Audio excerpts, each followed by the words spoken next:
Sir, मैं आज एक मेंबर ऑफ पार्लियामेंट के तौर पे नहीं बल्कि एक ऐसे स्पोक्स पर्सन के तौर पर बात करना चाहता हूं जो स्पोक्स पर्सन भारत की आधी आबादी को रिप्रेजेंट करता है और एक ऐसे विषय को इस बिल में इंक्लूड कराना चाहता हूं जो देश की आधी आबादी हर महीने फेस करती है। वो इशू है मेंस्ट्रुअल हेल्थ का और मेंस्ट्रुअल हाइजीन का।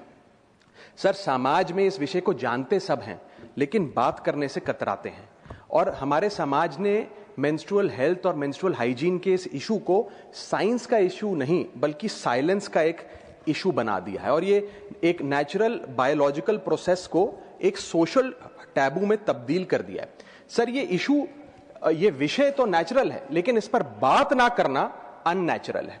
और इसी के साथ साथ सर मैं ये भी कहना चाहता हूं कि आज भारत देश में लगभग 35 करोड़ से ज्यादा महिलाएं मेंस्ट्रुअल साइकिल की इस प्रोसेस से गुजर रही हैं, जिसमें से 120 मिलियन यानी कि 12 crore adolescent girls face menstrual hygiene and challenges every single year and as a result 23 million girls यानी कि 2.3 करोड़ गर्ल्स हर साल स्कूल से ड्रॉप आउट हो जाती हैं, स्कूल जाना बंद कर देती हैं क्योंकि वहां इनएडिक्वेट मेंस्ट्रुअल हेल्थ फैसिलिटीज हैं। Sir, lack of sanitation and lack of access to menstrual products के चलते हमारी बेटियां ऑन एन एवरेज 60 दिन साल में स्कूल मिस करने को मजबूर होती हैं और वर्किंग महिलाएं महीने में 2 से 5 दिन अपना ऑफिस मिस करने को मजबूर होती हैं। सर, हम एक ऐसे देश में रहते हैं जहां शराब और सिगरेट तो खुलेआम बेची जाते हैं लेकिन सैनिटरी पैड को अखबार में लपेट के दिया जाता है जैसे कि आप कोई इलीगल प्रोडक्ट खरीद रहे हो या इलीगल प्रोडक्ट का एक्सेस पा रहे हो। पीरियड नेचुरल है लेकिन स्टिग्मा उसके अराउंड जो है वो अननेचुरल है। साइंस नेचुरल है लेकिन उसके अराउंड साइलेंस अननेचुरल है। मेंस्ट्रुएशन बायोलॉजी है लेकिन इस प्रकार की सोच जो मिसोजिनी है वो एक आइडियोलॉजी है। सर, और मैं इससे संबंधित 5 विषय उठाना चाहता हूं जो इस बिल में शामिल किए जाएं। मेरा पहला मुद्दा है कि मेंस्ट्रुअल हेल्थ और हाइजीन एक विमेन्स इशू नहीं, एक पब्लिक हेल्थ का मैटर है।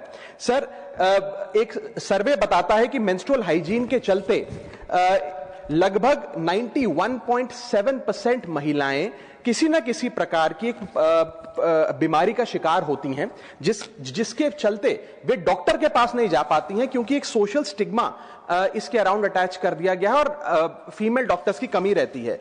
सर, पीरियड और मेंस्ट्रुअल साइकिल के चलते 3 प्रकार की बीमारियां महिलाओं में देखी जाती है। पहली है रिप्रोडक्टिव ट्रैक्ट इंफेक्शंस, दूसरी है increased risk of cervical cancer और थर्ड है सर यूरिनरी ट्रैक्ट इंफेक्शंस। इन इंफेक्शंस को ना असेस किया जाता है और ना इन बीमारियों का इलाज किया जाता है क्योंकि ये एक सोशल टैबू और स्टिग्मा हमारे देश में बन गया है।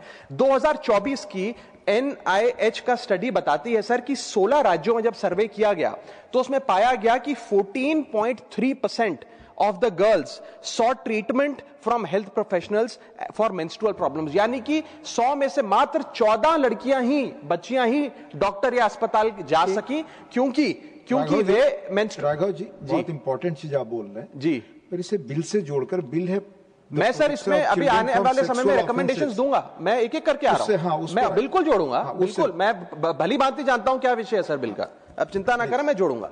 इसी के साथ साथ सर 3-4 प्रकार की अहम बीमारियां हैं जो मेंस्ट्रुअल साइकिल जो महिलाएं जिस दौर से गुजर रही होती हैं उनमें देखी जाती है, जैसे कि एंडोमेट्रियोसिस, PMDD, PCOS, और ये तमाम बीमारियां अनडायग्नोज रह जाती हैं क्योंकि इनसफिशिएंट क्लिनिकल ट्रेनिंग है और इसे एक टैबू माना गया है। दूसरा विषय है सर, ये विमेन्स इशू नहीं बल्कि एक एजुकेशन का इशू है जिसके चलते 60% बेटियां अपने पीरियड्स के दौरान स्कूल से एब्सेंट हो जाती हैं या स्कूल छोड़ने पर मजबूर हो जाती है और खास तौर पे ये रूरल एरियाज के स्कूल्स में देखा जाता है। सर, टॉयलेट होना एक चीज है लेकिन यूजेबल टॉयलेट होना एक और चीज है, इसमें बहुत फर्क है। और यदि टॉयलेट में पानी नहीं, प्राइवेसी नहीं, सोप नहीं, डिस्पोजेबल बिन नहीं और सैनिटरी पैड्स नहीं तो वो टॉयलेट नहीं, मात्र एक कमरा है। इसी के चलते मैं कहना चाहता हूं कि सैनिटरी इंफ्रास्ट्रक्चर फैसिलिटी का जो गैप है ये एक इंफ्रा गैप नहीं है, ये डायरेक्टली हमारी बेटियों की एजुकेशन से लिंक्ड है।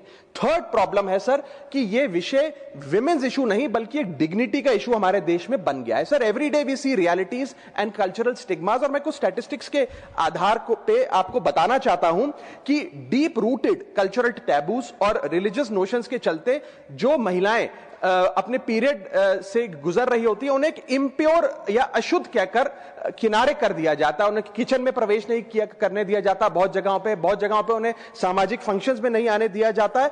और 33% ऑफ द विमेन, एक सर्वे के मुताबिक उन्होंने ये रिपोर्ट किया that they had no knowledge about menstruation before their first period arrived. यानी कि 1/3 महिलाएं ऐसी हैं जिन्हें अपने पीरियड के बारे में जानकारी भी नहीं थी कि ऐसी कोई चीज होती है, क्योंकि लैक ऑफ एजुकेशन है, सोशल टैबू है, एक स्टिग्मा है।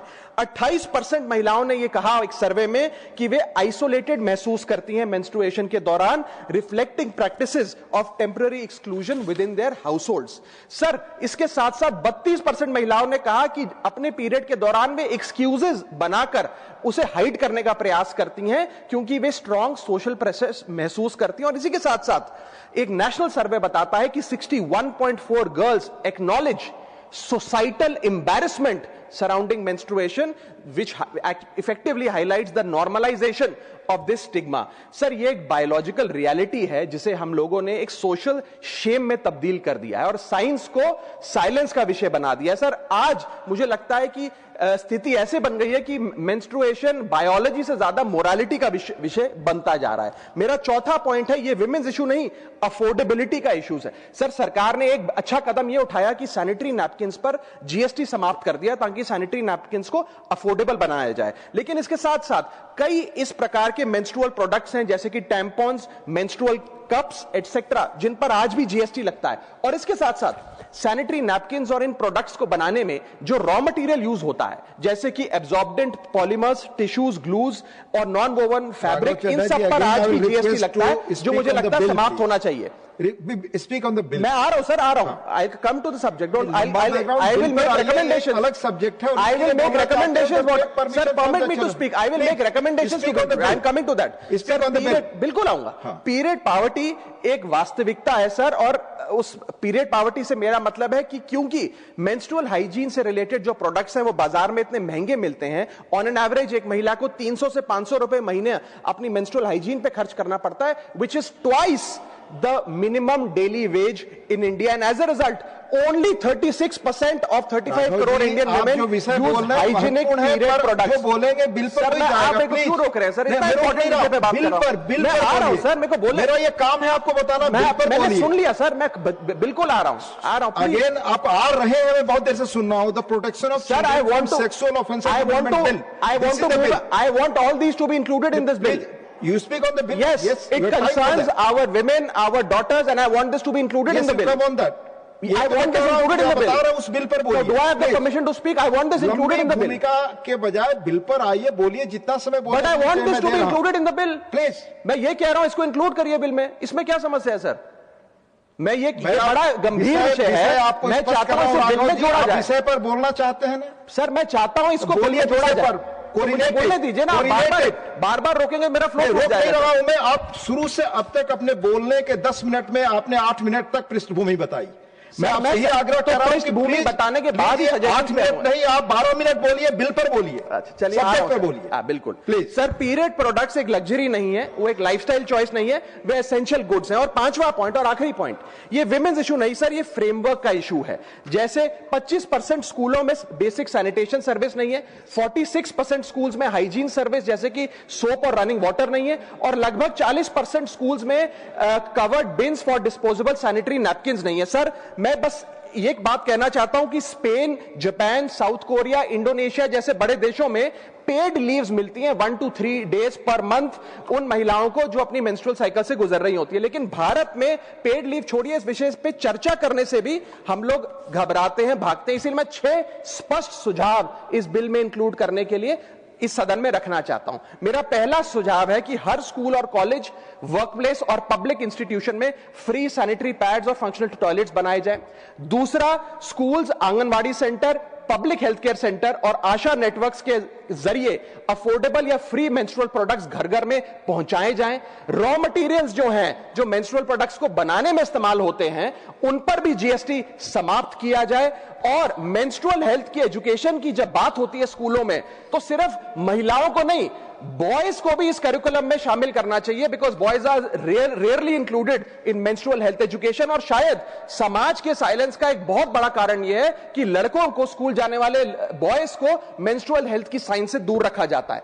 पांचवा सुझाव, मेंस्ट्रुअल वेस्ट मैनेजमेंट के लिए नेशनल फ्रेमवर्क बनाया जाए ताकि सेफ और इन्वायरमेंटली रिस्पॉन्सिबल डिस्पोजेबल सिस्टम्स हो।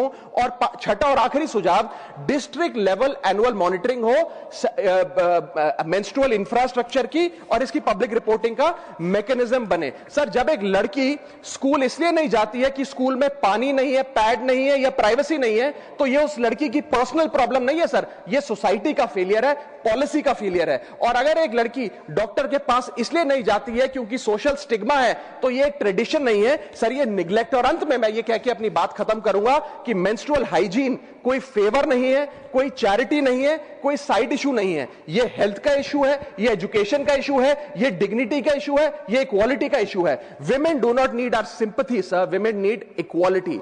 Women do not need silence, women need dignity, and women do not need tokenism, women need rights. Thank you.